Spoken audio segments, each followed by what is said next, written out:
Matt Dragonstone, and welcome to this episode of the Dragonstone podcast. If you're a fan of the podcast and you've listened to previous episodes, you'll know that I like to mention my kids and my partner at least once every episode. So today's topic of discussion is not only very personally interesting to me, it's also something that I think is quite important actually when it comes to discussions of masculinity and also of fatherhood generally. So I really looked forward to today's episode and had a lot of fun recording it. Today I'm speaking with Curtis Murphy. Curtis is a Canadian men's worker, though as we'll hear, that term is a little bit fraught. But nonetheless, it's something that we can use to roughly identify the type of work that Curtis does. Specifically, Curtis works with fathers and with men who are undergoing the process of becoming fathers and also men who have been fathers for quite some time.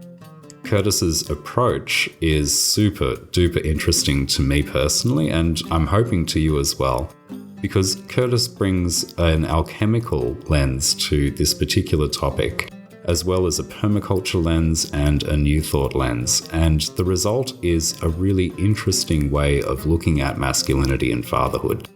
So without any further ado, I'll jump straight into the conversation. Yeah, no, absolutely. All right, so I'm joined by Curtis Murphy today. Hello, Curtis. Thanks for coming on the show. Yeah, pleasure to be here. I'm struggling to kind of define how to describe you professionally. And I want to just sort of lead in with alchemical dad, because I think that's a rad term. And I might hand it over to you to sort of describe what it is that you do and where you're kind of coming from in terms of the work that you're doing. For sure. Yeah, thank you.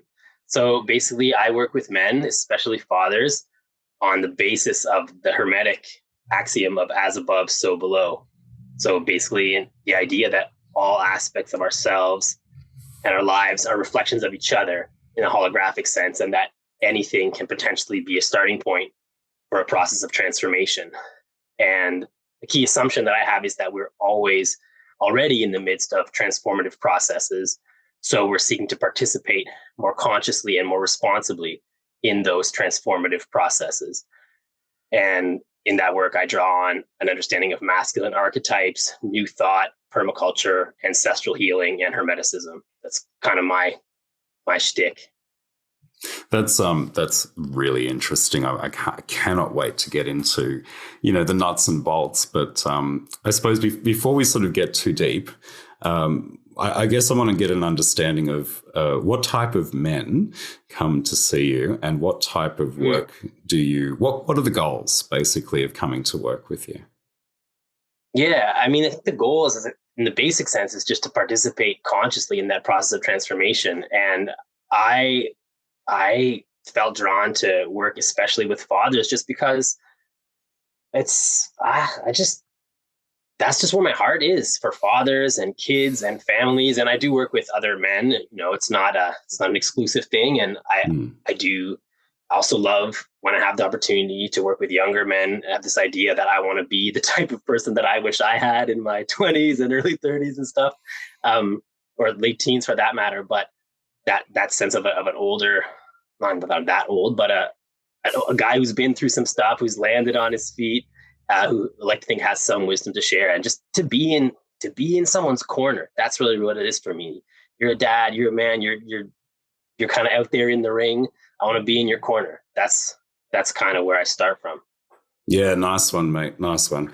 I'm mindful that you and I kind of roughly of a similar age, and we're both dads. So there's a lot that I think goes unsaid in terms of, I'm nodding my head the whole time you're describing your approach. But, I find that, fatherhood and masculinity remain both quite fraught concepts these days compared to, women's studies, women's work, and obviously issues around motherhood. That seems to get a lot of traction. That seems to get a lot of airtime. And I'm not sort of saying that for any other reason than it seems to me that women are more willing to be open in discussing, issues that they may be having in terms of being women and also being mothers. And men sort of, probably in order to define themselves, kind of push themselves to the other end of the spectrum almost unconsciously. That's been my experience anyway. So I'm kind of wondering what your perspective is on that, given that, men tend to sort of still struggle with that strong, silent archetype, so to speak. Yeah, it's funny, as you're talking about it being fraught and everything, I think I sometimes maybe forget how fraught it is, or just not even fraught, just how unusual it is, because I've been doing it for so long. It's such a normal part of how I think and what I do that I've been doing what you could call men's work for, I'm 38 years old, but for 20 years, and been through seen different trends in the broader culture and different conceptions of gender and how that plays out, and just seen a lot of things come and go, and still just be doing my thing and connecting with other men, because that's what feels good and that's what feels right. And I just had that draw to connect with men and to have spaces where men can connect with each other. I think there's I guess there's such a stereotype of the the locker room or the boardroom, and like these are the places where men can be men, but that's such a narrow, and often those places are maybe not the healthiest. Sometimes they can be, but at any rate, it's still such a narrow bandwidth of what's possible and what's out there. And to have spaces where men can support and challenge each other. And one of my key insights over the years is that the support and the challenge are the same thing. That is part of how men love each other, is by challenging each other. And part of how we challenge each other is by loving each other. And it's really beautiful when it happens, when it clicks, and when men can sit across from each other, increasingly, virtually, as is the case, for better or worse, and really see each other and honor each other and recognize each other, warts and all. And that's just, I think that's medicine in and of itself, almost regardless of where you take it from there. But it's a great starting place to just enter into that space and recognize that it's possible. And I think a lot of men have a sense of, wow, I've been missing something, when that connection kind of comes online.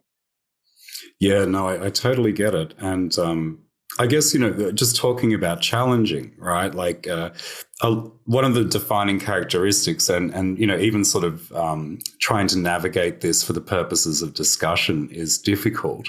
But one of the things that I think differentiates men or male identifying people from women or female identifying people is the relationship to challenge. Because the examples that you're giving about the locker room, the boardroom, in Australia, and I'm assuming in Canada as well, it's the pub or the bar. These traditionally masculine places do leave a lot of space for challenge. But that challenge is quite often toxic, when you sort of think about it. And as a result, Absolutely. There's a kind of problematization of men's spaces as being kind of dangerous, either physically dangerous, because that's where men feel like they can express that side of themselves, or, sort of theoretically or emotionally dangerous spaces because of the risk factors attached. I'm wondering, just in your 20 years of work, how you've observed that maybe changing or not. When I think back 20 years, it doesn't seem that long ago. I'm not saying I'm Methuselah, but I'm pretty sort of, middle of the journey, so to speak. And 20 years doesn't seem that long ago, but it does seem quite a long time when you think about the ways in which men and masculinity, have sort of changed, so to speak, or not. What have you observed? Yeah, really good question. I mean, I think that relationship to challenge is really the idea that there's such a thing as a healthy, nourishing, nurturing form of challenge, and challenge as a form of nurturing is, I think, new to a lot of people. And this idea that a lot of the challenge or conflict or competition tends to be, I'm going to cut you down, right? Even just teenage humor. I can think back to my teenagehood, and guys just like joking about each other and insulting each other and making sarcastic comments that just to cut each other down, and we were friends, let alone in other settings. And what I think differentiates I think that's kind of the shadow side of how men can challenge and compete with each other. But the other side of it is this: I am challenging you to strengthen and refine you. And that's where we get into that alchemical dimension, right? That this is a process of refining and strengthening and clarifying and stripping away the things that are maybe holding you down. And then so you emerge stronger. So the idea is, I'm not challenging you so I can overcome you or dominate you or beat you. I am challenging you so that I can have the satisfaction of seeing you thrive more. And then you're going to do the same thing for me. And to me, that's the essence of healthy masculine challenge. Nice. Yeah, really nice. Just on the topic of alchemy, I mean, you're studying herbal alchemy and medical astrology at the moment. Would you define yourself as an alchemist, or, somebody with an intense interest in alchemy as a process? Let's go with yes. I think nice. I'm not a board certified alchemist. Yeah, yet I don't have the certificate on the wall, if there is such a thing. But I think yes, because I think to be an alchemist, I'm certainly an apprentice alchemist, at least, to someone who undertakes that journey and that transformation. And yes, there is the practical side of working with plants or other metals or other materials, but I think at one time I was talking about the alchemy of the self as kind of a metaphor, or that, instead of working with metals, we're working on the self, and it's a metaphor. But I don't think it's a metaphor at all. I think alchemy is a universal process. It's a feature of nature. And it has different dimensions. It can be worked, what they call spagyrics, with plants. It can be worked with metals, and it can be worked on the self. But it's the same thing. It's, you know what I mean? It's not a metaphor of something else. It is the same process happening internally in the context of ourselves and our lives. Perfect. I mean, when I think of alchemy, and I have a passing interest in alchemy, nowhere near the sort of depth of knowledge that you would possess. But when I think of alchemy, right, I think of the process of transforming lead into gold. So when I think about how historically alchemists have been represented, it's always in a laboratory and always, in search of the philosopher's stone, in search of the magic process that will transmute lead into gold. But I guess, when it comes to work on the self or work with others, the same principles seem to apply, right? There seems to be a process that you can use that will transform base, sort of material into something quite precious and refined. Mm-hmm. Does that sort of describe loosely what your approach would be, or is there something more nuanced in there, or how does it sound? I think it sounds good. Yeah, I guess it was maybe Carl Jung who kind of popularized the idea that, the true alchemy is the transformation of the self, and all this work with turning lead into gold is actually, that's the metaphor for the real alchemy, which is the alchemy of the self and the soul. But yes, that process of refining and bringing out the true nature of something. It's not only a matter of improving or turning it into something else. It's becoming the full essence of what it already is, unencumbered. And I believe that each person has that.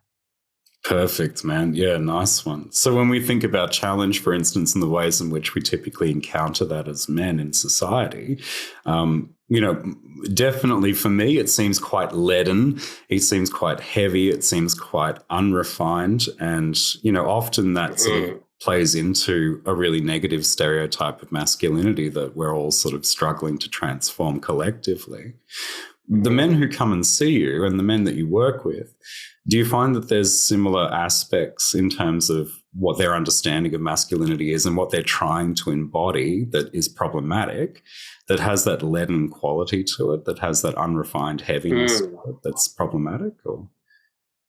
Yeah, that's a really good question. I mean, I think there's probably a few main currents in the experience that men have had of what masculinity is, and even to think that maleness and masculinity, and those not necessarily being the same thing, but those principles as something that we would want to, or even could engage with as something that could be changed or transformed. That you almost have to start with the question of what is masculinity, or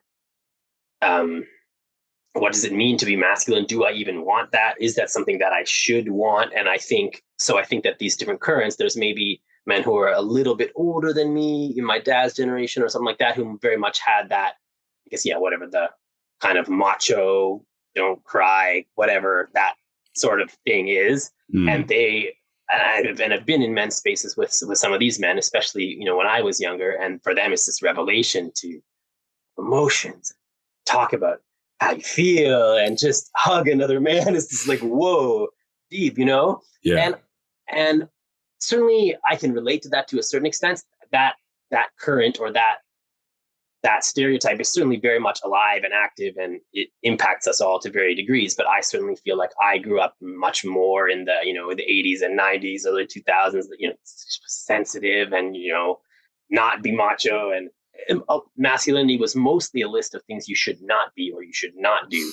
So, and I think where I kind of started from this place as a teenager was kind of like, what am I supposed to do, in the sense of, in spite of everything, in spite of what I've been told, in spite of so many experiences I've had, in spite of going to an arts high school that had 7 girls for every boy, I was like, I actually feel like a man. I actually feel masculine, and I don't know what to do with that.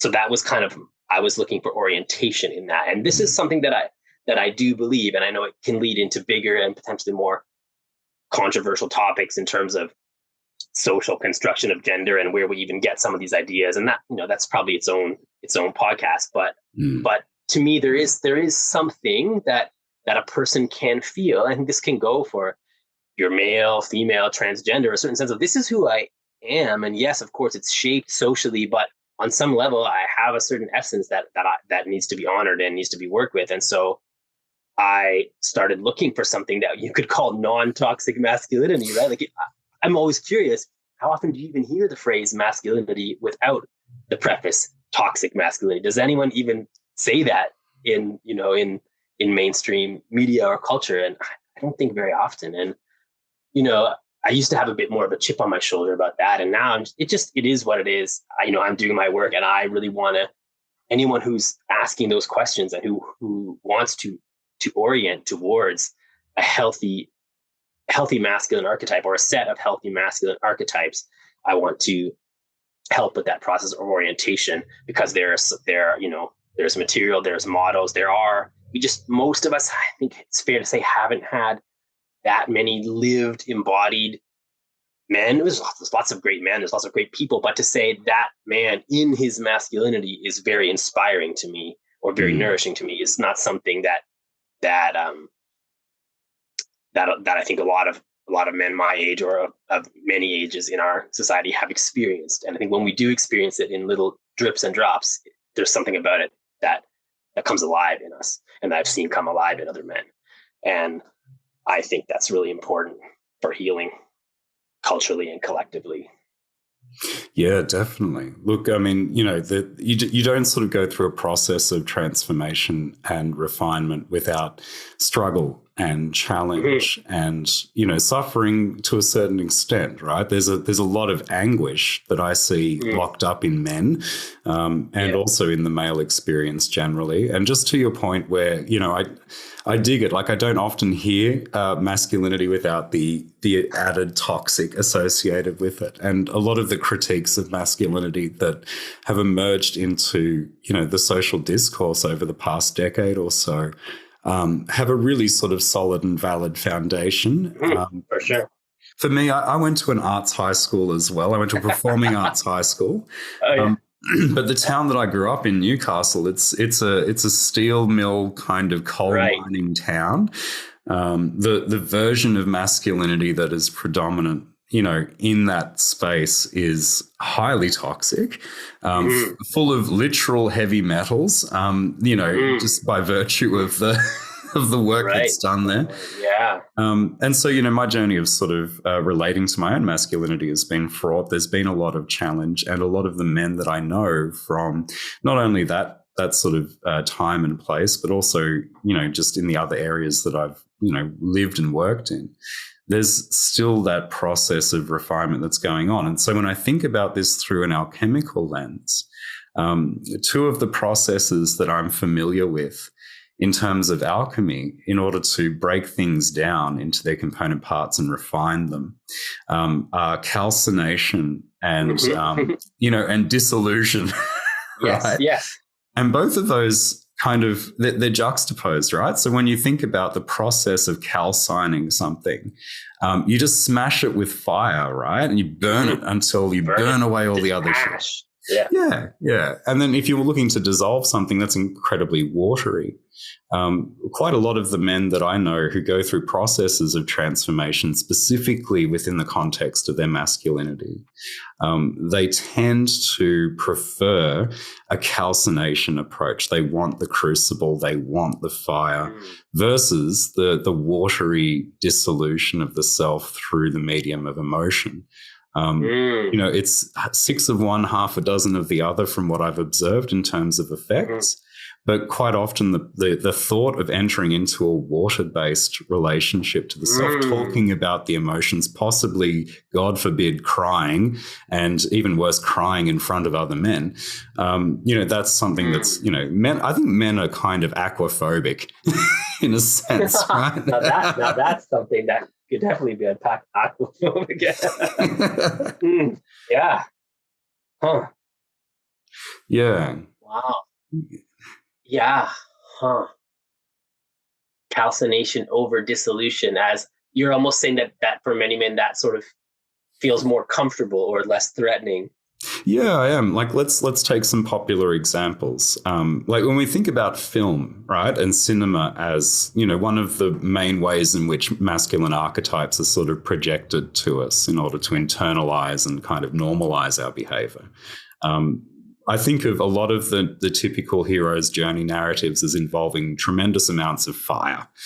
So when we think about explosions, right. Yeah, I don't know. Right. Let's take Die Hard, right? I haven't seen it. I'm not a big movie guy. So mate, you have to enlighten me. Yeah. Oh, look, I mean, it's a pretty typical thing, right? So you've got a hardworking sort of, cop type character that goes through a series of tremendous challenges involving things blowing up, things, sort of exploding, catching on fire, suffers a lot of physical, pain, but tends to retain a singular purpose, which is save other people's lives, be glorious, sacrifice yourself, and allow your sort of heroic status to be literally forged in a crucible. Yeah. Right. So you've got that, and I just don't tend to see a lot of sort of male-oriented or male-heavy cinema that focuses on the man going through an emotional sort of breakdown, a dissolution of self, So a really good question. What about Aquaman? That's a movie I've seen most of it. I haven't seen the whole thing. Yeah, right. I haven't seen it. No, I'm a big fan of Jason Momoa though. Okay. It was playing on an airplane when I was on it. But yeah, it's interesting that you mentioned the hero's journey, because of course that's whether or not, people have read the Joseph Campbell book, like it's an archetype, or it's a narrative that a lot of people are familiar with. And what's really interesting, because it does end up being the basis of at least a lot of men's work type offerings are out there, is this kind of, so you take the immature youth and then goes through this underworld journey, right? That kind of calcination, I guess. And then, in the end, he kind of emerges triumphant, and then, boom, you're done. But, and it's been pointed out that a lot of our myths in cinema, especially, they kind of end after, once the hero has had his big breakthrough, he's saved the people, he's done whatever, he's gotten married. But then the twist on it is that, okay, that's when the real work begins. Like that the hero's journey as a masculine archetype, or as a template for what men can do and can go through. Like, certainly it's powerful. Certainly there's a healthy element to it, and maybe it's inevitable, but it's the first chapter. Because it doesn't show, it's not showing him changing the diapers or going to work or whatever, right? And that's where the rubber hits the road. And that's maybe where we have a lack of a collective imagination, where for what we can even do and how we can be men in a more sustainable way. That's not less powerful. That's not necessarily less that's more powerful, that's more mature, but that has that staying power, that has that sustainability, to use a hackneyed term, but that can be in it for the long haul.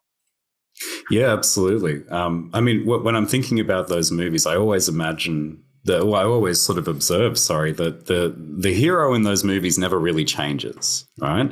The external sort of world around the hero changes, but it's always the story of a man with a singular mission, which is, save whatever, save your daughter, save your wife, save the town, etc.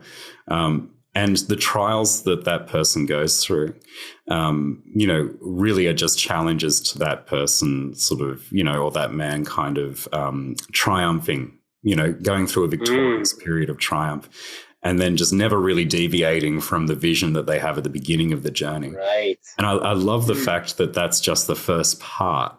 Now, stop me if I'm wrong. I think there's a relation between the elements when we think about elemental theory, and we're talking about the 4 classical elements: earth, air, fire, and water.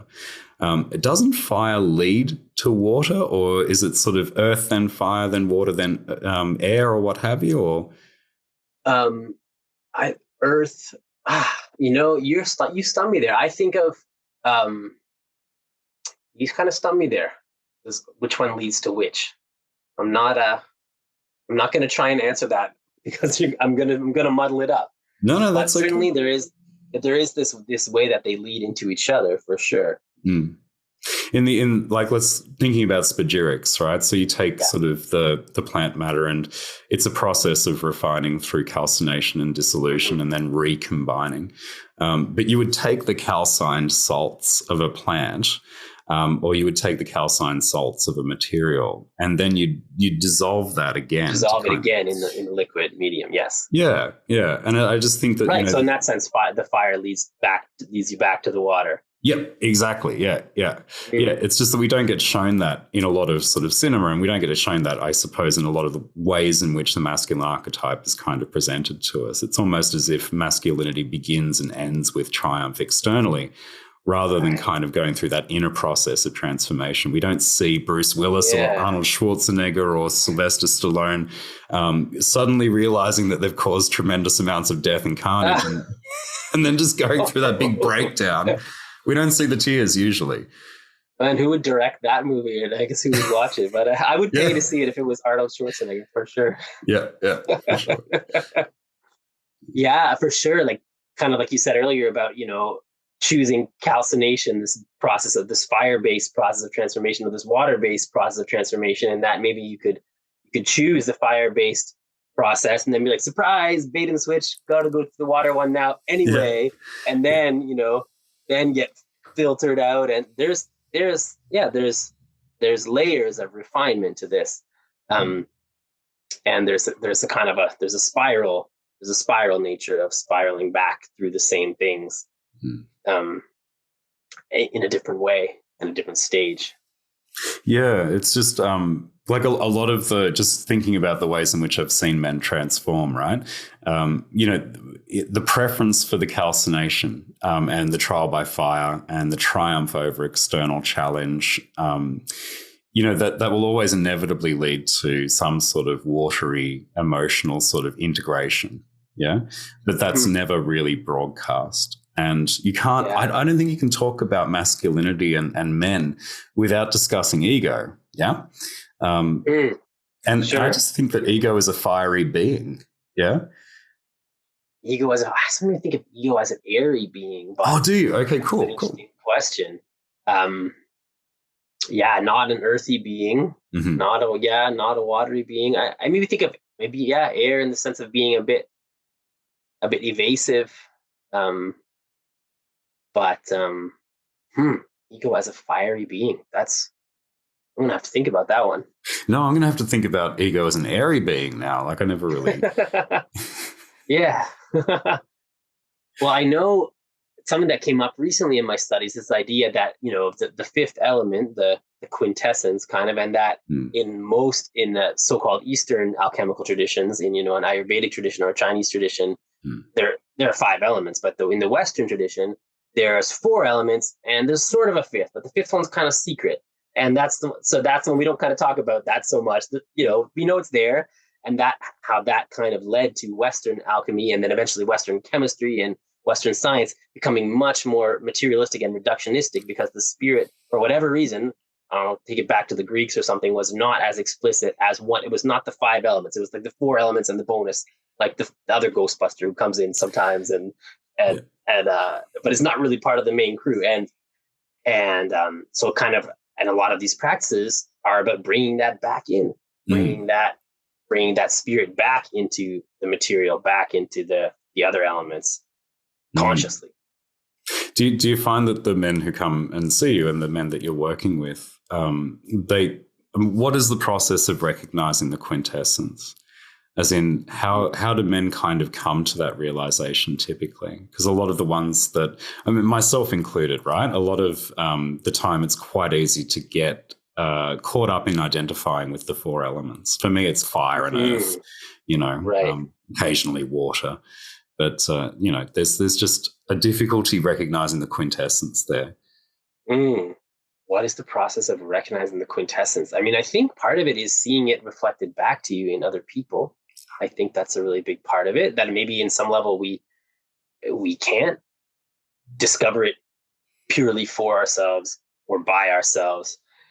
And that men come into men's spaces, whether it's one-on-one or in a group, with a sense of that something, looking for that something that they can't quite articulate and needing to find it there. And I think seeing also that as men, we are not only what we do, there's that, the doing and being tension, if you will, that I don't think that's inevitably, a tension or a paradox, but somehow in our culture, we've made that into a paradox. And that, and there is this idea in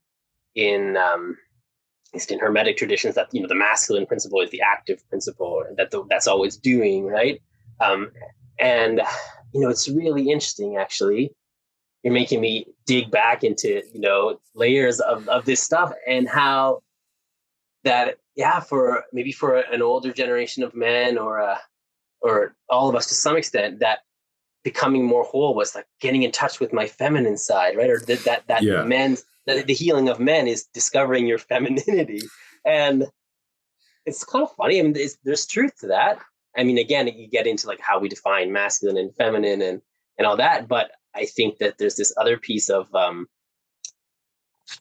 that in Hermetic tradition, those are the 2 poles that's what makes the battery work, right? And so that they both have to be online in a strong way within each individual and within the collective. And so that you can't even really discover your feminine side without discovering your masculine side, so to speak, as well. The language is so clunky. And I think this is part of what makes it fraught, is it's hard to even talk about these things without getting into language that feels just stereotypical or, dualistic, or just clunky. And just the language itself is we hear these terms and we think we know what they mean, and so we don't go where we need to go, because we're still developing the language. And I like to think, and I would imagine that in 20, 30 years, 50 years, that there's a more refined vocabulary around some of these things. And part of the alchemical process we might be undergoing as a society is developing that vocabulary. That's interesting. I like the idea of, and I remember this too. It's like, get in touch with your feminine side. That was such a mantra, 20 years ago, 15 years ago. Yes. And I like the idea of, recognizing quintessence by seeing it reflected back to you, because the process for me, when I was kind of emerging into an idea of my adult masculine self, was literally get in touch with your feminine side, hang out with a bunch of women. Do you know what I mean? Like, have that sort of experiential exposure to, more sort of feminine identifying people. And then somehow recognize, that is a quality that you have within yourself. It's not necessarily, for the purposes of exposition, it's necessary to think about it in terms of having a feminine side, like an anima or something along those lines. But, I think personally there's just something that transcends biological gender that's sort of there. And if you have something you recognize and can only describe in counterpoint to your sort of masculine self as a feminine self, that's cool. But maybe that thing that sort of transcends language is that difficult to define fifth element.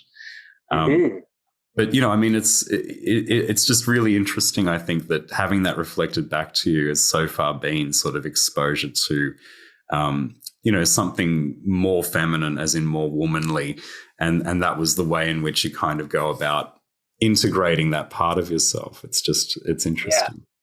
Yeah. You made me think of this phrase, and it's another kind of catchphrase, but I think there's something to it, that women give birth to boys, men give birth to men. And that this process of, and I think that can sound like it's negating mothers and women. I don't mean that at all, but the sense of to become a man, to see yourself and experience yourself as a mature man, has to be through the loving eyes of other men. And I've seen that happen over and over again, usually in groups of just men being seen. It's like, it's okay, we can see you, we really can. And you can just drop some of that, whatever your bullshit is. Yeah. And there's another trouble, like calling each other on your bullshit, but it's more just like, get the bullshit out of the way and let us really see you. And it's beautiful. There's so much beauty in that. Even beauty as a masculine quality. I have this memory from when I was really little. I was with my cousin, an older cousin. He's 10, 15 years older than me. And I forget where we were in Banff, like a big national park in Canada or something. And we were on top of a mountain. I was 9 or 10 years old. And he just looked out and said, "Man, that's so beautiful." And I didn't even know that a man would use the word beautiful. Like, it literally struck me in that moment.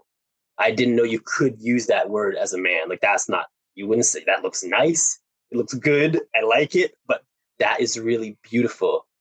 To say that about a landscape there, it really touched me in that moment. Maybe that sounds super corny, and it just speaks to just how, I don't know, maybe how far I've come or how far we've come collectively, but it really struck me. It was not something that was in my experience up till that point. And I didn't by any means grow up in like a super macho environment either. I just think it was not part of the vocabulary. Like how it got started with that, but yeah, you made me think of it. No, I got similar memories too, right? Where the first time I heard a man describe something as beautiful, or heard a man use what had been until that point feminine language, that changed my idea of what was acceptable behavior for men. And I really dig that phrase, women give birth to boys and men give birth to men.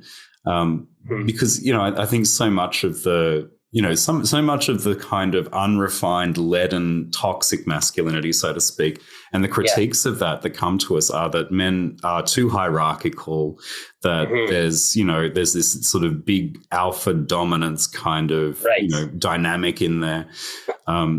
And, to a certain extent, that's true. And to a certain extent, I think that's naturally part of a masculine approach to being, is to kind of recognize hierarchy. But there's a shit version, which is that kind of the one that we have to deal with in the locker room or the boardroom most of the time. And then there's the version that's initiatory in a different sense, which is that, men give birth to men, like to have sort of an older man that you respect, show you that it's okay to be poetic, that it's okay to have feelings, right? To kind of introduce that watery aqua vitae, so to speak.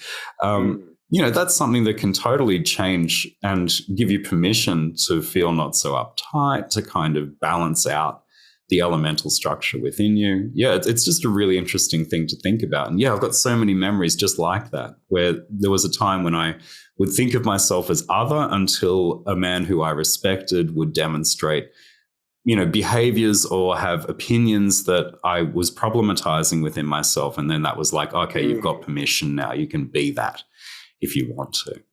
Right. Yeah, that giving permission to just be more of yourself. That's really huge. I love it when I have the opportunity to offer that to another person, whether it's a man, in a group or in a one-on-one setting, or just to anyone, to be like, yeah, you can just be, you can be you can be more of yourself. It's good. There's space for that. I think that's really cool. I mean, it's a really heteronormative perspective on masculinity, right? Because Sure. there's this, this polarization within sort of cisgendered heteronormative kind of masculinity, which is that acceptable behaviors are very strictly defined, very narrowly defined, and unacceptable masculine behaviors get branded. And I'm sure you had the same experience as me growing up in the 80s and 90s. Anything that was bad, oh, that's gay. You're gay. No, that's gay. Oh You're yeah. a gay lord. You know what I mean? Like Oh things my like God. that. And it's cringy thinking back at it. It's so cringy. And It's fucking ridiculous. And thank God we've grown out of it as a society. But there's a specific quality of largely kind of a hetero masculinity that I think possibly is the bulk of the kind of clients that you're working with, specifically with dads, right? Because most of the dads that I know these days are, male identifying and hetero identifying. And that's a shard, like a very small sort of section of masculine experience that not only needs the work, but is also highly problematized. And just thinking about the thing that you've just sort of brought up, the saying, women give birth to boys, men give birth to men. And the way in which you kind of qualified that by saying, oh, that's not to cast shade on mothers and femininity. It was a mother that kind of opened a much broader kind of spectrum of hetero-masculine experience to me, which was my partner. And we're both dads, right? And we've both got young kids. And, if there's nothing sort of, no quicker route towards water for me versus fire than witnessing the birth of your child and then having to kind of be an emotional being. You know what I mean? Yes, absolutely. I think this stuff just goes in cycles. So you could say what women give birth to boys and men give birth to men, and children give birth to dads. Like I said that to my son. It's like, you made me a dad. I wasn't a dad. No one called me dad until I had you. Yep. And I have a 5-year-old and another on the way. But just that is calling for it at the bottom of the stairs. No, that's cool, man. Mom there? Okay, go see mom, okay? I'll be down in a bit. I was just talking about you. Ears are hurting. But yeah, it's like he used to call me dad. And like, no one ever called me. And he gets upset if my partner and I call each other by our first names. Like, no, that's not your name. You're dad. Yeah. But what an incredible thing! Like, our children create us as fathers. I think that's something that we often lose.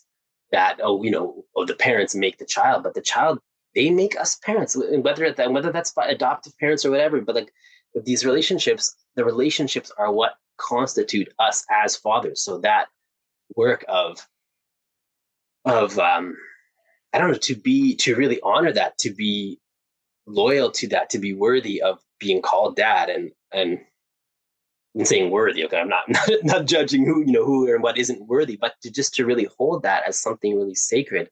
That wow, like there's this person calls me dad, who calls me father, and then what does that mean? What does that ask of me?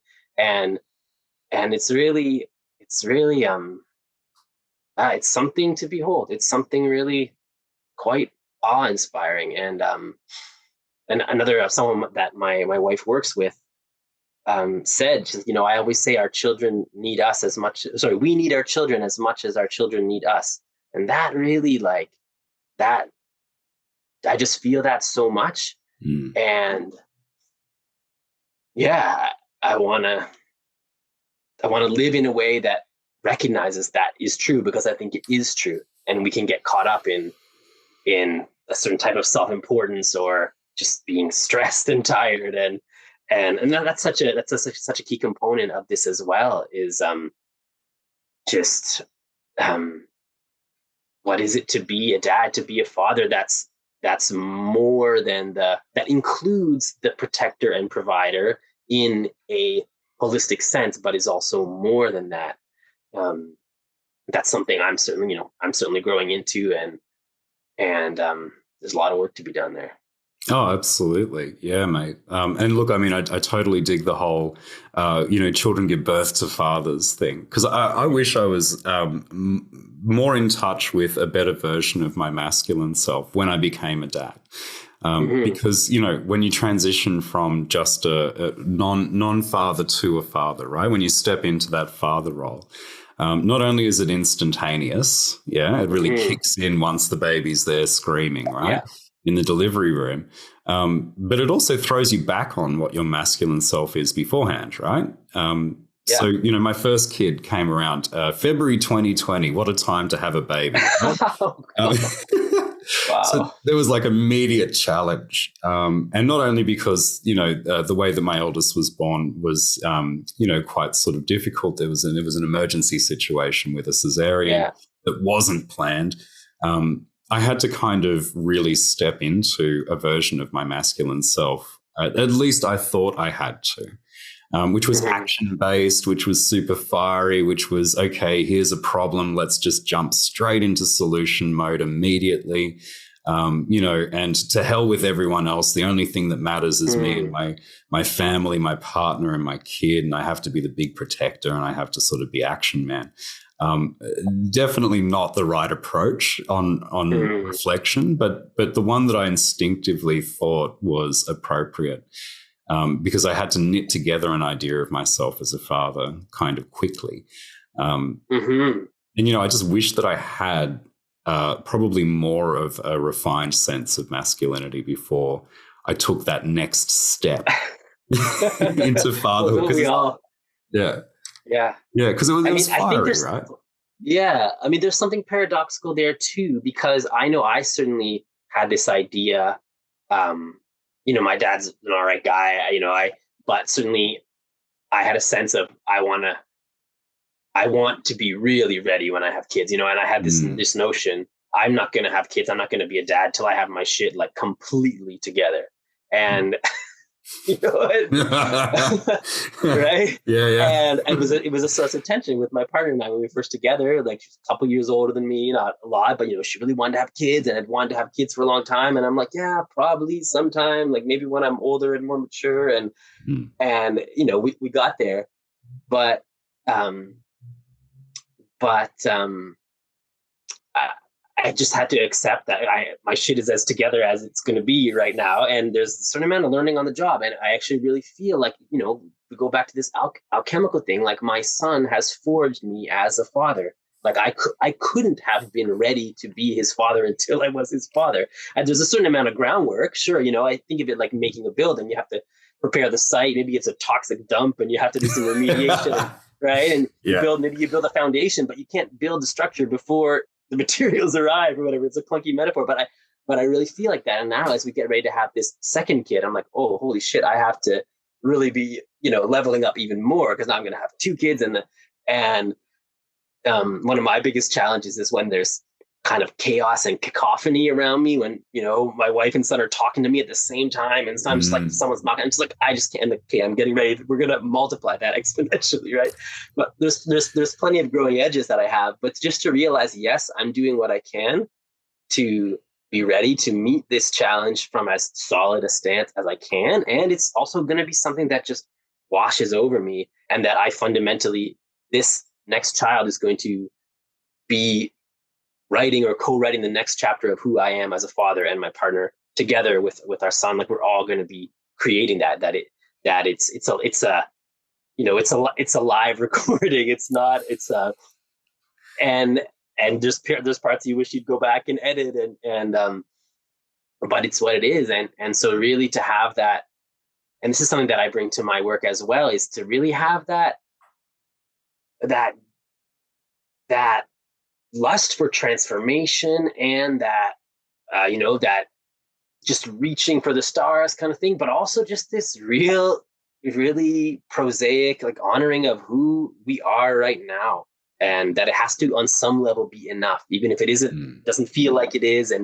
Um, and even if, I feel so much this ache to be more, to be better, how we are with that is a huge part of, like, that's to be with that gracefully is a gift to our children and to our families. And yeah. Yeah, no, man, I dig it 100%.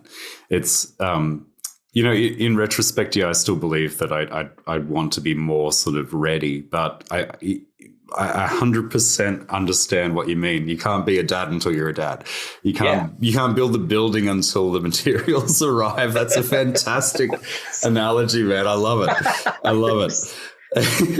I mean, I dig it too, right? I was forged as well. Like I was forged into the sort of form of a father, but a lot of the unacceptable parts of myself that, specifically as dads, right, we need to, or at least with my experience, right, I had to learn how to tone it down.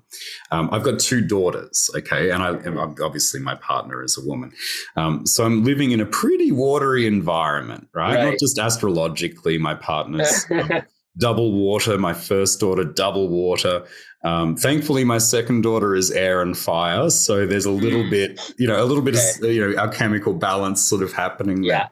But I was way too fiery in the beginning, not just because of the circumstances in which I became a dad, which was challenging. It was the pandemic. It was, the birth didn't go exactly as we planned, etc. But also just by virtue of the version of my masculine self that I brought into fatherhood. So there was definitely a fiery forging in the crucible of experience. Yep, externally wise, 100%. I was very proactive. But there was also the water that I wasn't expecting. I wasn't expecting so much water. In terms of, symbolically, yep, all the emotions were there, 100%. My heart was just completely sort of broken open the moment that I saw my daughter's eyes open for the first time. Still literally the most amazing event that I've ever witnessed. But also there's like actual physical water, and there's a lot of the egoic self that was challenged by that water. So there's nothing like being spewed on. There's nothing like being pissed on. There's nothing like being shat on or cried on to dissolve the self, right? Oh my God. Honestly, I remember so many times. Yeah, I just think, your concept of like gross just goes out the window. Oh, man. There's this one time we were at a Thanksgiving dinner with my extended family, and we were sitting at the table with my wife and I, with my cousin and her husband and our son, and I think they had 2 kids, I think. And yeah, my son was quite little at the time. I can't remember. But he just like spat up, like, and my cousin's husband just like reached out his hand and he just like spat up into his hand. He's like, okay, like just like totally, he saw what happened, reaches out his hand, like, all right, I'll go like dump that out. Like just like not ruffled at all. And I was nearer to it. I was like a little bit grossed out, but like I was just like, yeah, there you go. That's fatherhood right there. That's parenting right there. Just and absolutely. I can remember some moments of being like, oh, do you need to change your clothes? Like, nah, it's just pee. It's just baby pee. It's fine. I'll change later. Let's just like this. Just put a towel on it. We'll go back to sleep. It doesn't matter. Oh yeah, the liquids are there in abundance. Absolutely. Yeah. And I mean, like dealing with all sorts of bodily fluids. Yep. Mums and dads both. Right. But I think the way in which I've observed, my partner just being incredibly graceful, in that instance, and the way in which I found it challenging, myself personally, I'm recalling, Bruce Willis and Arnold Schwarzenegger and all of those kind of, fiery masculine people. Kindergarten cop. Kindergarten cop. They've got a mission, and nothing is going to stand in their way of completing that mission. I'm not saying that I wake up every morning trying to save the world, but some mornings I wake up and I've really got to get a load of laundry, and that's my mission. Yeah. And my children will do everything in their power to stop me from that, whether that involves bodily fluids or not. And developing that sense of grace. And even the instance where your son just popped in to say something, right? The way you handled that, incredibly graceful, patient. That's what I'm getting as well. A couple of years into the dad journey, it's just shit happens. You have to have contingency plans, but sometimes you've just got to, and just to use another watery metaphor, go with the fucking flow, mate. You know what I mean? You got to go with the flow. That was not me prior to fatherhood. I was very rigid and very stubborn. And I think that it's because of the exposure to the watery nature of having to relate emotionally, of having to slow down and be in the moment with my kids, that I'm able to kind of tolerate a little bit more now those random interruptions where you've got something really important and all of a sudden your kid's car sick and just blah, spews everywhere, or what have you, you know, like with really young kids.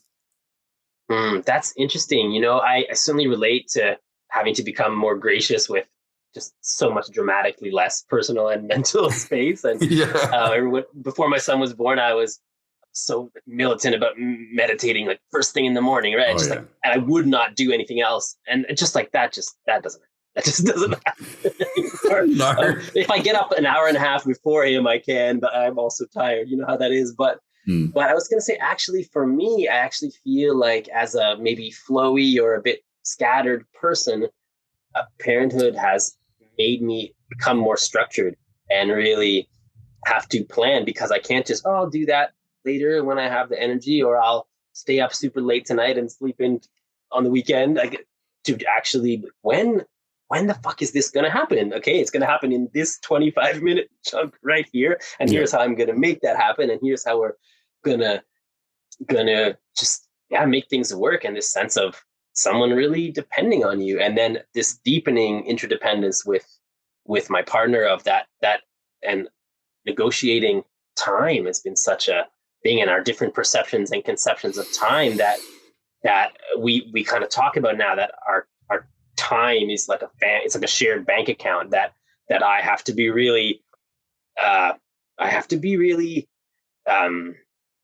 disciplined, maybe isn't the right word, but really use my time really well, because if I have 2 hours to get some work done and I fuck off in that time, then what's going to happen? I'm going to stay up late and be exhausted the next day, or my partner's going to have to do something longer when she's tired, when she has other things to do. Like there's this sense of really having to steward the family resources, of which time feels like the time and energy feel like the most precious ones, to really take that on together in a really reciprocal and responsible and accountable. I don't even like the word accountable, but in that kind of reciprocal way, mutually reciprocal way. Forget how I got on talking about that. But no, I think responsibility, like reciprocity and responsibility and accountability are really important. And I dig 100% the whole shared bank account. You've got to be really, strict with your time management. Like obviously before I was a dad, I used to get up in the morning and go to the beach and then smoke a joint and listen to podcasts for 6 hours before seeing a few clients in the evening. It was wonderful times, right? And I often go back there in my head at 3 in the morning when my kid's screaming. But now if I don't sleep right, if I'm not eating right, if I'm not sleeping right, I'm not the best version of myself when it comes to dealing with these very young, very sensitive people, and importantly, the sort of co-pilot on the parent journey, which is my partner, right? One of the things that I've noticed as a dad is just a completely revolutionized appreciation of the other, and within the context, and I suppose the crucible of the family. That sort of relating to others where I'm more sort of considerate of them. I'm more considerate of people because I'm a dad, and that's because I've had to kind of really modulate how I am. Because if I was in a grumpy mood before, I'd just bugger off, go for a walk, go for a bike ride, come back. Right, exactly, right? Yes. Do some yoga, meditate, come back all chilled out. Whatever the fuck you want. Exactly. No chance, man. You've got to be zen in 30 seconds or less. That sounds like a book you could write, yeah. Absolutely. Appreciation of the other. And that kind of, I think this is maybe part of that maturing too, of that mission-oriented getting stuff done part has to get stronger and be more effective, as well as that, oh, hey, didn't work out, no problem, be flexible, like that. Those have to kind of upregulate in tandem, and that feels like maybe a paradox to a narrower understanding of how this stuff might work. But I think that's part of the maturation process as well. that fatherhood bestows upon us or imposes upon us, however we want to look at it. Yeah, it's an interesting kind of challenge to force that transformative process within you. Yeah, because there's that. It is a refinement because you have to be both and. You have to be gracious and patient, and kind and sensitive, and recognize a lot more about the broader spectrum of your being, while also at the same time being even more structured and disciplined and on occasion super proactive and brave. Yes. You know, there's a lot of really challenging situations where bravery for me is called upon, and it's not facing down a group of terrorists armed with an M16 and a really cool haircut. It's more so, you know, it's more so just dealing with other parents, dealing with other kids, going to school stuff. My eldest is in kindergarten. It's like preschool over here at the moment. So I have to relate to other dads, and that's interesting as well. There's a common shared experience. It's a trauma bond, I'll be honest, for the most part. But there's also that kind of strange way in which you're sort of forced to socialize. I think a lot of men, the older they get, and whether they are child-free or choose the path of fatherhood, there's a kind of isolation that naturally sets in. We're kind of less social as we get older.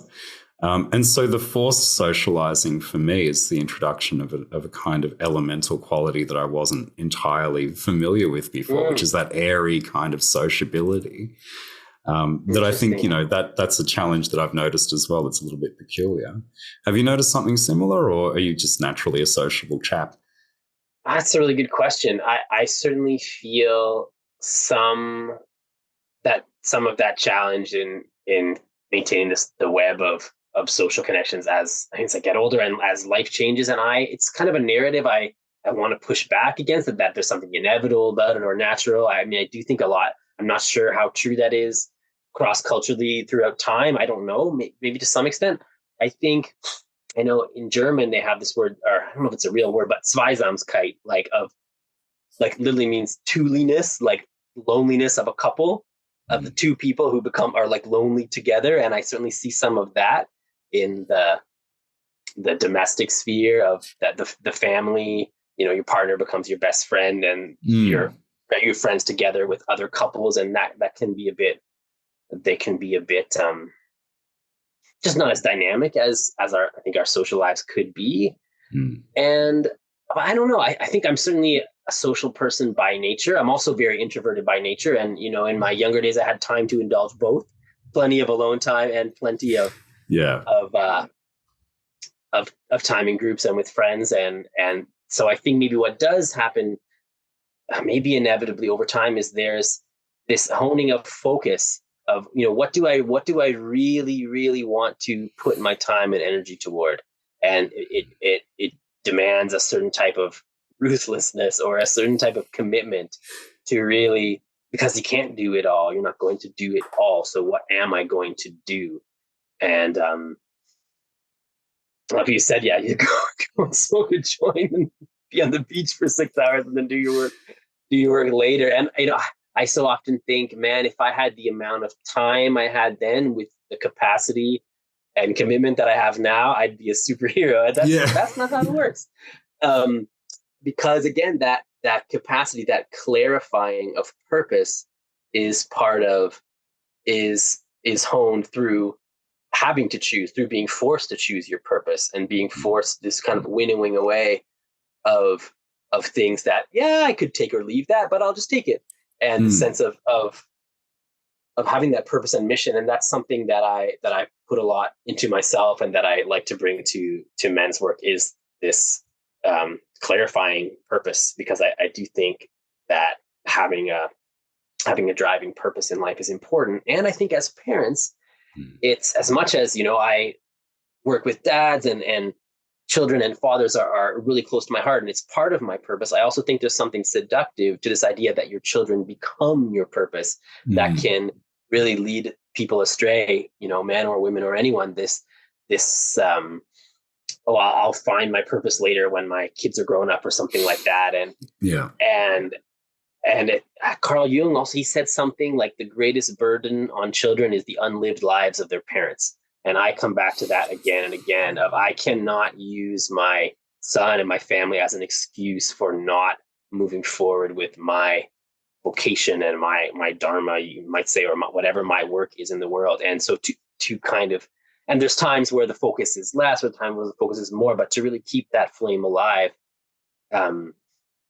is really important. And I mean, I think there's another way in which we have these shadow archetypes of, the dad who's at the office all the time and never has time for his family. And not that those men are always doing their life's purpose per se, but they're doing some kind of external work or that's not family oriented to provide for the family often. But this way in which we can maybe swing to the other sense, like, my children are my purpose and my family is my purpose. And really, I think every person has a purpose, probably maybe not a singular, just one thing, but an orienting, animating energy in life that some people say we come into that more into as we get into, over 40, that kind of thing. And there's going to be something natural to that, but it's easy to lose that thread. And I think keeping hold of that thread, helping find that thread for each other is really important. Oh, definitely. Yeah. One of the things that sort of happened in tandem with becoming a dad for me, and there's all manner of astrological explanations for why these happened at the same time, was that I sort of started, I came out as an astrologist, so to speak, right? So, a couple of years before my first kid came on board, I was, working sort of in a corporate gig and I was seeing clients on the side, and that had kind of been the way it had gone for about 20 years beforehand. And then, I decided, oh, fuck it, I'm just going to quit the job and do this full time. And, that was sort of the purpose. And then, in tandem with that, there was the journey into fatherhood. And one of the most challenging things I think I've found is being able to modulate, how I react to those ad hoc demands, right, that just pop up out of nowhere. And the way in which that interferes with what was previously a very structured, very dedicated approach to work as the purpose, so to speak. But, right now I'm still, I'm about sort of 3.5, 4 years into the dad journey. I've got my youngest is 10 months old. So I've got 2 now. Right. Yeah. Two is enough. I don't plan on having a third. Maybe if I make another batch of Venus talismans, it'll happen again. I'm a bit worried about that. That's what happened last time. Those talismans, man. Yeah, mate. Fuck around and find out with astrological magic. But, I'm not planning on having any more. So it's still pretty new, and learning how to kind of recalibrate my approach to masculinity, fatherhood, etc. is, it does sort of make the family everything. They're also quite dependent on me. But sooner or later, like my kids are going to get old enough where they just don't want anything to do with me. I'm going to be very uncool, very cringeworthy, to sort of eventually teenage kids. And then I'll have sort of more time to dedicate to the purpose, but also more time as well to kind of relate to my partner without the children being the medium as well. And quite often, I think, with the journey of fatherhood, the journey of masculinity and manhood, once the children get old enough to be independent, once the children even leave home, quite often men are, without sort of naming it, they're bereft of that relatedness. And the partner, the wife, what have you, becomes, sort of like a representation of a lost connection as well. It's really important, I've found, to keep, and date nights are a thing of the past in my place, mate. Like, we just don't have time to get out, but sooner or later we're going to, and that's what I'm looking forward to. But I'm also like kind of a little bit fearful that in the process of raising 2 kids, that sense of sort of closeness that I had with my partner before becoming a father is going to be lost as well. And I know that a lot of men sort of have similar experiences too, that end up in marriages breaking down, in partnerships breaking down once the kids are gone. It's curious, and I'm wondering if you encountered anything like that in your work with men and with fathers.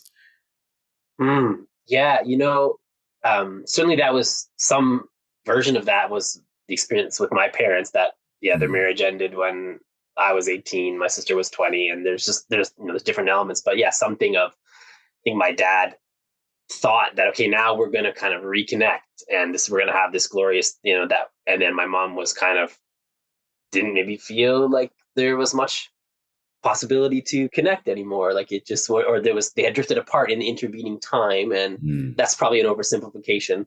But there's certainly an element of that. And actually, to ask whether I've encountered that as much, what actually strikes me is that part of the reason I've oriented so much towards fathers is that so often I found in quote men's work circles, men's groups, I would be the only fucking dad. I'd be the only one. There'd be 10 or 12 men and 1 or 2 dads. I'd be like, what the hell? Like it really dawned on me. This is, I've only been a dad for 5 years, something like that. So before that, I didn't really notice. But then I was like, where are all the dads? What the hell is going on here? And I think, they're off being dads. They don't have time to get together on a Thursday night, and fair enough. But there's a way in which those types of men's spaces become weirdly warped to a certain, just missing this element of fatherhood. And then they build a conception of masculinity that's completely off base from fatherhood, I think, and which is it's very strange. So yeah, I'd find there'd be almost no fathers, or there'd be one other dad who had a grown-up kid, or had a kid he was estranged from. A lot of men in men's spaces that they have, they'd be estranged from their children if they have older children. That's a really common story. So I think part of my work, and I'm new to this, working one-on-one with dads. I've only been doing that in the past year or so. But part of what I'm wanting to do is just tell a new story of fatherhood and of masculinity, and that, hey, let's start doing this. Let's start doing this quote work, as soon as we become men, and doing the work as part of how we become men. Let's do that. Let's do it through our 20s and through us. So let's carry the torch through the time of having young children, and let's carry it through till our kids are grown up, and that they can step into that and have, quote, healthy male role models, for lack of a better term. But yeah, now that you mention it, there's just not a lot of dads. That's why I'm putting myself out there as someone who works with dads, because there's not a lot. It's very thin on the ground, I think. And I think unpacking how fatherhood shapes who we are as men, and how being men shapes who we are as parents is, because of course, mothers and fathers, a lot of what we do is the exact same stuff, So I think that's this whole other conversation. But really, like, how do we bring this lens of masculinity and men's work to fathers, and how do we bring fathers into spaces where they're relating in healthy ways with other men? It's not really a thing. I'm trying to make it a thing. Critically important. Very, very glad that you're out there doing this work, mate. That's why I wanted to get you on the show to sort of broadcast that you're out there. So what format does your work take? Like, let's talk nuts and bolts. Let's just say that I rock up there in sunny Canada, or possibly remotely. How do you see clients? How do you do the stuff? Yeah, do it remotely. And this, again, it's speaking of being thin on the ground, there's not a lot. I talked to a guy that I was working with recently, and just like, there's no, like, you might have a men's group in New York City or Toronto or something, but but the men's group that I was part of for the longest time, like, literally there's 2 guys in Central America, 1 guy in California, 1 guy in Alaska, 2 guys in Canada, one guy way out west, and just like that's all the men who want to do men's work. And that's an exaggeration. Of course, I think there are big men's organizations out there, and I don't know a lot about what's hip and happening these days. But yeah, anyway, in terms of how I work with people, I like to it's do an arc of at least a few months of working together, meeting every couple weeks for 3 to 4 months, and really to just orient at first around what's kind of going on in that man's life. What are the questions? Because I think usually it's someone who's at some kind of threshold, and it could be a big threshold. It could be a threshold like, something external, like a big change has happened. Maybe it's a divorce or something like that, but it can also be just an inner sense of, oh, I'm something's needing to shift. I'm needing to go to another level in my in my life and in myself. And that's the starting point of how do we kind of lighten some of that leaden energy and bring some levity into that man's life. So start off kind of orienting around that, and then just through a conversation and a series of practices. And so I bring in a lot of new thought kind of stuff to really hone our thinking and our day-to-day actions into something that's more aligned with where we want to go. And so that hermetic, as above, so below. I look at my life, take an inventory of what's satisfactory and what is not satisfactory, and look at what's going on there, and make small but powerful shifts that over a period of 3 to 4 months become noticeable. And that after that time, ideally, there's a sense of, wow, like, yeah, something shifted. I'm ready now. I'm ready to step into this next phase of my life. And what I'd like to get into at some point too is like ongoing mentoring with younger men, is something I'd love to do more of. But that's kind of what I'm doing right now, is I do look at arc of usually about 3 months with a man to get from kind of however we define point A to point B, and bring in some of that permaculture lens too, of like, let's look at the overall vitality in this system, and where are the blockages, and how can we remove some of those blockages and put a little more vitality in here. And it's amazing how much things can open up very quickly when there's that desire. And again, like, you know, I don't have people breaking down the door in hordes, because it's not easy. It's not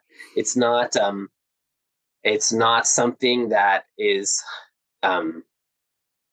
it's not something that's really sexy, or really, that's, maybe it is, but I think it is, but that's really, really flashy. It's just like work on the self, and in very subtle ways. Yeah, no, definitely. And critically important as well, right? I keep coming back to that. Difficult, challenging, not sexy, okay, whatevs. Yeah. But I think also though, No, please go ahead. Just that I don't want people to have the impression that it's super grueling either. I think this is also part of the beauty of it, is that there's a kind of naturalness to this. When we get into the work, there's a naturalness of allowing yourself to be more yourself. And there's a naturalness to these processes of transformation, which are already and always underway. So it's not really this alchemical thing. It's not whether we want to undergo calcination or dissolution. We are in it, but are we going to be creative agents in that, or are we going to have this sense that life is happening to us? And that, I think, is really key. That man, maybe you want to be the master of your own fate, and you're not in that narrow egoic sense, but in a deeper way, yes, absolutely, you can be, at least co-pilot on the journey of your soul. And it's a beauty to be part of that unfolding. Oh, definitely. I can 100% see the value. And, paradoxically, it's when we have the least time available to us, as in when we become fathers, that we recognize the value of putting time into something and watching it grow, and watching a system develop properly, rather than just sort of deprioritizing the work and having the permaculture landscape of your internal self just be entirely zone 3 with no zones in there, and just let it go wild. Go wild. Yeah. Oh, exactly. Right. And like, I think it's really true that there's, when you at least have the time and energy. And I don't know who it was that said, like, if you don't have time to meditate for half an hour, you need to meditate for an hour. And I do not meditate for an hour or even half an hour every day by any stretch. I'm actually not that much of a meditator. I do more different practices, but this general idea that sense of being overwhelmed and being is where the need to kind of slow down and make these gentle but powerful interventions comes through. Oh, 100%, mate. Look, Curtis, it's been phenomenal having you on. This was an amazing discussion. We got nice and deep in there. There's all sorts of fun. A lot of fun, mate. It's just great to talk. And, just the fact that kind of even in the process of talking today, there's a whole bunch of just stuff that came up, right, points to the critical nature of the work and the importance of the work that you're doing. So how can people get in touch with you, buddy? This is where you get to spruik your contact details. How do they get on board the fatherhood train? Find me on my website. It's alchemicaldad.com. One word, Alchemical Dad. And I have contact info on there. And yeah, I'd love to connect and just shoot me a message, have a conversation, and yeah. Perfect. I'll link it in the show notes, folks. So check it out. And yeah, mate, thanks for coming on. This was great. There's so much more we could talk about too. We didn't even touch on permaculture or New Thought, and we'll have to have you back on sometime in the future too to sort of get deeper in there. I imagine where you are. It's it's bedtime almost. Oh, there's your little boy there. This is my son coming to sit next to me. Hey, buddy. All right, mate. Well, look, I'll let you go. It's only 4:30. We got. It's only 4:30. Oh, right. Cool. So these times. Really? 4:30. God, no. For that long. All right. Well, I imagine you've probably got to get dinner on or something. Time, for sure. Family time. Yeah. Nice one, dinner mate. Or whatever. Yeah. Nice one, buddy. All right. Well, look, I'll let you go, mate. But thank you so much for coming on. This is really awesome. And guys, make sure you check out alchemicaldad.com. I'll link it in the show notes. Thanks a lot, Matt. All right, mate. Easy. Ciao. Bye-bye. Bye.